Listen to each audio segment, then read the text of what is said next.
There's a delusion which almost everyone has to some degree, and it causes enormous problems for the individual and for society collectively.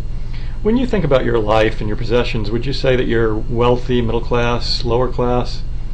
Very few people consider themselves to be fabulously wealthy.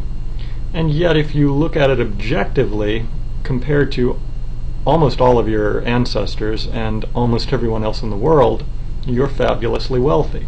The clothes you're wearing, the uniformity of the threads and the thread count would have made those garments the best clothes on earth a few generations ago.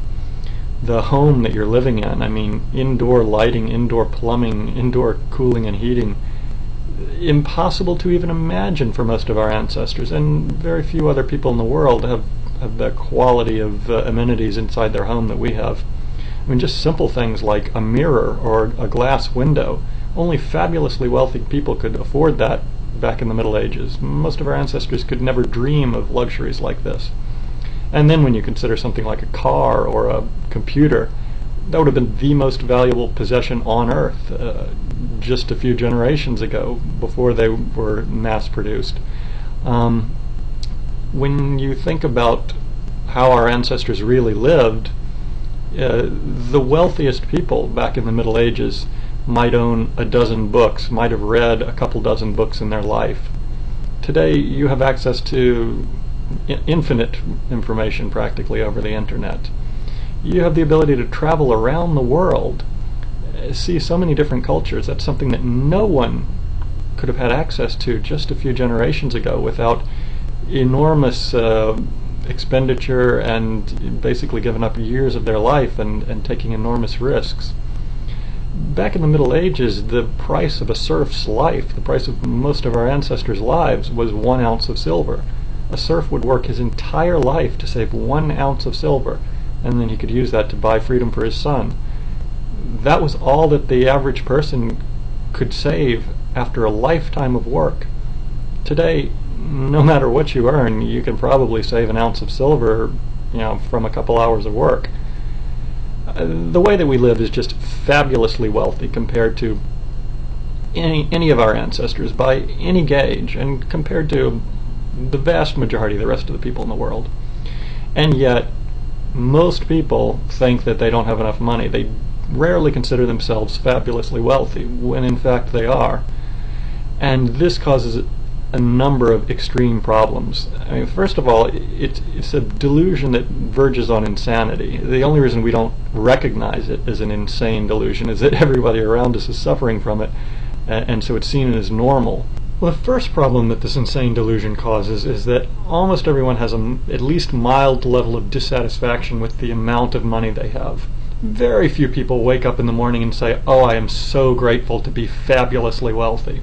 And guess what? If you don't wake up and say that now, I don't care if you have $100 million, you'll never believe that you're fabulously wealthy. Because you already are, and if you don't believe it now, you'll never believe it, no matter how much money you have.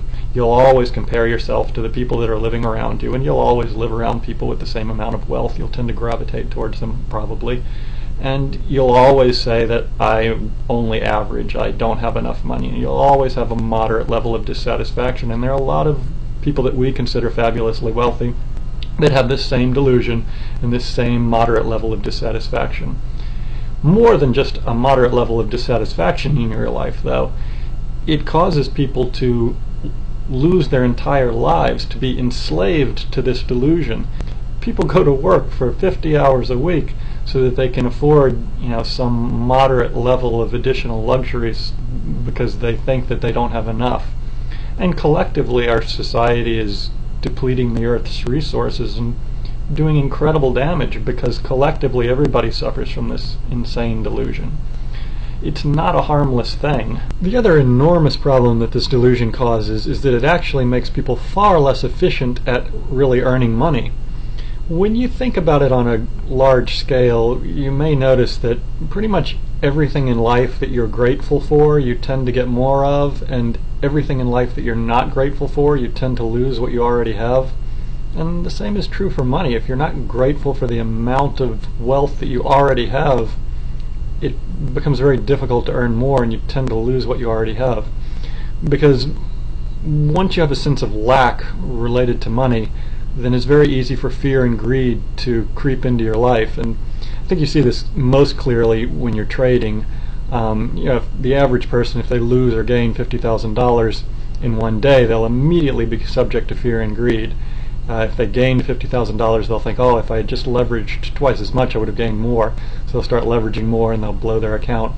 Or if they lose $50,000, they'll immediately become extremely fearful and they'll get out of the position, even if it's not a logical thing to do. But what people don't notice is that the same thing is at play in their regular life. People are being manipulated by others based on their fear and greed surrounding money. When people are doing work that they don't enjoy, it's almost always because they're being ruled by fear and greed, or someone else is playing on their fear and greed. They're staying in a job that they aren't particularly happy with because they're fearful that they won't have a better situation, or they're doing work that they don't enjoy and that isn't really optimal for them because they're greedy and they want the money anyway, rather than simply seeking out whatever type of work is the most efficient way to earn money, the amount of money that they actually need, and the type of work that they actually enjoy. Very few people are in an optimal employment because most people are controlled by this fear and greed related to the amount of wealth they have. And it's not easy to stay conscious of this delusion and really detach yourself, because everyone around us is suffering from it, and it's really ingrained in our personality for a number of reasons, one of which I cover in my second child raising video. But if you can become conscious of it and escape it, then immediately you're extremely wealthy, because you recognize the reality of your situation. And if you can't escape it, then no matter what, no matter how much money you gain, you'll always have the mentality of a pauper. You'll always consider yourself lacking in wealth.